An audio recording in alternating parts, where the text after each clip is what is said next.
A very good morning, student. So, again we continue our chapter, that is human health and diseases. Okay. In previous video, I teach you about malaria, which is caused by a protozoa whose name is Plasmodium. Okay. In this video, we study about disease whose name is amoebiasis, which is also caused by a protozoa. Okay. So, let's start. So student ये जो disease है amoebiasis, ये भी किसके through होता है? Protozoa के through ही होता है। जैसे कि मैंने मलेरिया में बताया था, मलेरिया किसके थ्रू होता है? मलेरिया जो है एक प्रोटोजोआन डिजीज़ है जो कि किसके थ्रू हो रहा था? प्रोटोजोआ के थ्रू, जिसका नाम था प्लाज्मोडियम। ओके, प्लाज्मोडियम के थ्रू हो रहा था। ये भी पैरासाइट के फॉर्म में होस्ट बॉडी में रहता है। उसी तरह से एमीबियासिस डिजीज़ जो है ये भी किसके थ्रू होता है? प्रोटोजोआ के थ्रू होता है। और ये प्रोटोजोआ भी जो है वो किस फॉर्म में रहता है? पैरासाइट के फॉर्म में। ठीक है, तो ये जो डिजीज एमीबियासिस है ये जिस प्रोटोजोआ के थ्रू होता है उस प्रोटोजोआ का नाम क्या है? Entamoeba histolytica. ओके, ये इसका पूरा नाम है, आपको नाम याद रखना पड़ेगा। एमीबियासिस डिजीज कौन से प्रोटोजोआ से होती है? ये होती है एंटामीबा हिस्टोलिटिका।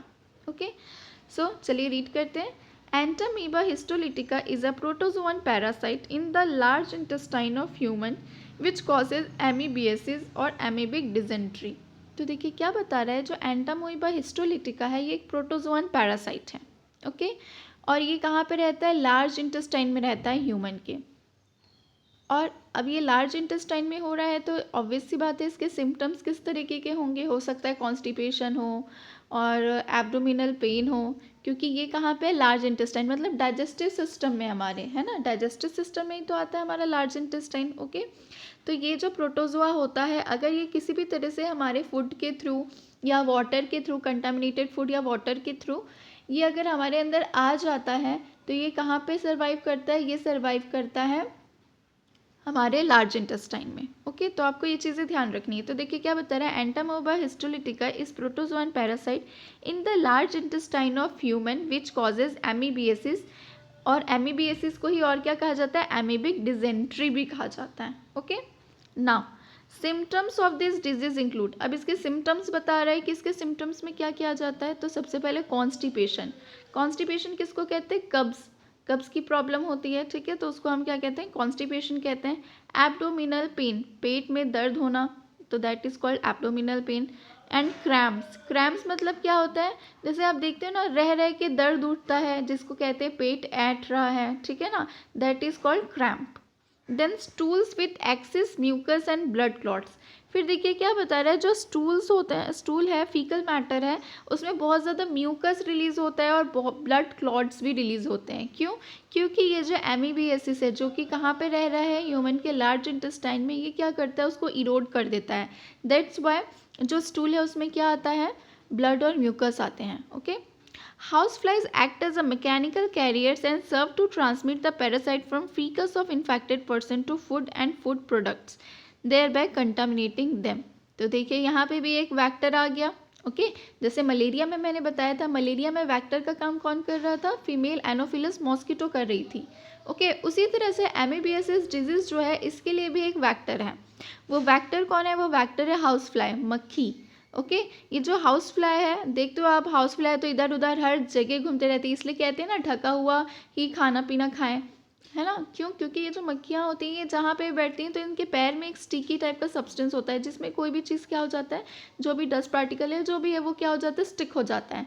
फिर ये दूसरी जगह बैठती है तो वहाँ पे वो चीज़ आ जाती है। दैट्स वाई वो फूड जो होता है वो क्या हो जाता है? कंटामिनेटेड हो जाता है। ओके, तो यहाँ पे क्या बता रहा है? House fly act as mechanical carrier. House fly जो है वो किसकी तरह काम करी? कैरियर की तरह। कैरियर की तरह मतलब एजेंट के जैसे, वैक्टर की तरह काम करी है, जो कि प्रोटोजोआ, ये जो प्रोटोजोआ एंटामोइबा हिस्टोलिटिका उसको एक जगह से दूसरी जगह ले जा रही है। ठीक है, and serve to transmit parasite, और ये क्या करिए? फीकस से, स्पेशली कहाँ से? फीकल मैटर जो होता है ह्यूमन का, जो टॉक्सिक सब्सटेंस होता है, नाइट्रोजनस वेस्ट होता है, उस फीकल मैटर, और ये किसका फीकल मैटर की बात हो रही है? ये फीकल मैटर की बात हो रही है इन्फेक्टेड पर्सन।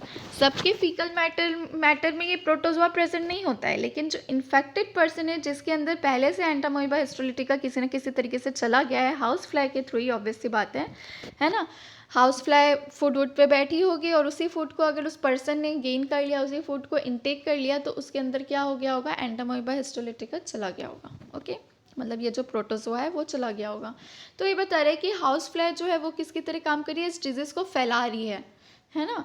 जो भी इन्फेक्टेड पर्सन है उसके फीकल मैटर को वो क्या कर रही है, फूड पे पहुंचा दे रही है या पानी में, जहाँ पे भी, और उसी को लोग इनटेक कर ले रहे हैं, तो उसकी वजह से क्या हो रहा है, ये डिजीज़ की प्रॉब्लम क्रिएट हो रही है। Okay, then drinking water and food contaminated by faecal matters are the main source of infection.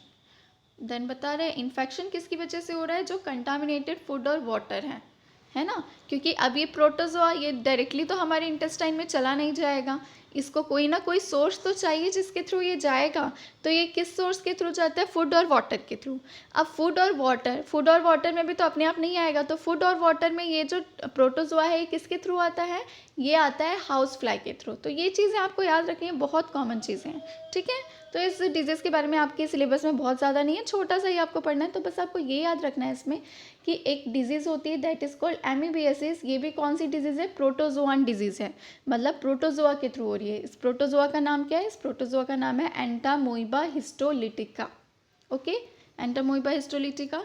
और इस डिजीज़ को एक और नाम दिया गया है that is called amoebic dysentery, ठीक है। एमीबिक डिजेंट्री में क्या क्या सिम्टम्स दिखाई देंगे, अगर किसी को एमीबिक डिजेंट्री होगा तो वो जो पर्सन है उसको एब्डोमिनल पेन होगा, कॉन्स्टिपेशन होगा, क्रैम्प्स होंगे। उसके अलावा जो उसका स्टूल होगा, जो उसका फीकल मैटर होगा, जो टॉक्सिक सब्सटेंस उसके बॉडी से नाइट्रोजनस वेस्ट रिलीज होता है वो कैसा होगा, वो उसमें ब्लड क्लॉट्स प्रेजेंट होंगे, उसके अलावा म्यूकस प्रेजेंट होगा। ओके, देन ये जो डिजीज़ है इसका सोर्स क्या है, ये किसके थ्रू हमारे बॉडी में आ रहा है, तो ये आ रहा है फूड और वाटर। तो आप सिर्फ फूड और वाटर नहीं लिखेंगे, आप कौन सा फूड और वाटर लिखेंगे, कंटामिनेटेड फूड और वाटर।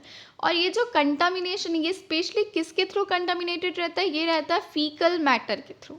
ऐसा नहीं कि डस्ट पार्टिकल आ गए, तो डस्ट पार्टिकल आ गए तब भी तो फूड कंटामिनेटेड हो जाता है, बट ये कंटामिनेशन डस्ट पार्टिकल वाला कंटामिनेशन नहीं है, ये कंटामिनेशन किसके थ्रू हो रहा है, ये फीकल मैटर से हो रहा है, ठीक है। फीकल मैटर उस फूड में आ गया है तो फूड कंटामिनेटेड। और फीकल मैटर लेके कौन आ रहा है, फीकल मैटर का कैरियर कौन है, तो उस फीकल मैटर का कैरियर है जो कंटामिनेटेड फीकल मैटर, उसका कैरियर कौन है, तो वो है हाउस फ्लाई। ओके, इसलिए कहते हैं ना घर को साफ़ सुथरा रखें, मक्खी आने ना दें घर में, इस तरीके के, ठीक है। तो वो सब इन्हीं सब डिजीज़ से बचाव के लिए कहा जाता है। सो इस डिजीज़ के बारे में इतना ही था। नेक्स्ट वीडियो में मैं आपको वर्म से जो डिजीज़ होते हैं उनके बारे में बताऊंगी। So today's class is over, thank you, have a nice day and keep studying.